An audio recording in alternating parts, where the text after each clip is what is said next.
Më shumë se 20.000 persona janë evakuar në provincën e British Columbia në Kanada për shkak të zjarreve masive që po përhapen me shpejtësi. Autoritetet kanë shpallur gjendjen e jashtëzakonshme, ndërsa mbi 100 vatra janë ende aktive, disa prej tyre jashtë kontrollit. Meksika, Australia, Franca dhe Zelanda e Re kanë ofruar ndihmë me ekipe zjarrfikse. Kanada po përballet me një valë të fuqishme zjarresh, të cilat kanë përfshirë zona të mëdha dhe kanë shkrumbuar banesa e biznese.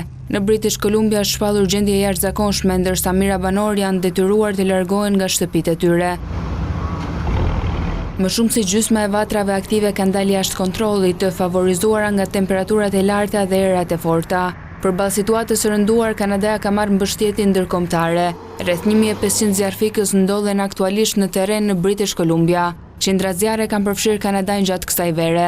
Vetëm në Ontario, në muajin korrik, u regjistruan rreth 200 vatra, ndërsa tymi i dendur ndikoi ndjeshëm në cilësinë e ajrit. Pasojat e tymit janë ndjerë edhe përtej kufirit. Rreth e tymit janë përhapur në disa pjesë të Shteteve të Bashkuara, përfshirë Minnesotën dhe New Yorkun. Vitet e fundit Kanada është përballur me zjarre gjithnjë më të mëdha dhe shkatruese, duke shkaktuar evakuime masive dhe duke ndotur ajrin në zona të gjera të Kanadas dhe Shteteve të Bashkuara. Sipas qendrës kanadeze ndër agjenciale të zjarreve pyjore, vetëm gjatë vitit 2026, zjarret kanë përfshirë rreth 4 milion hektar tokë në të gjithë vendin.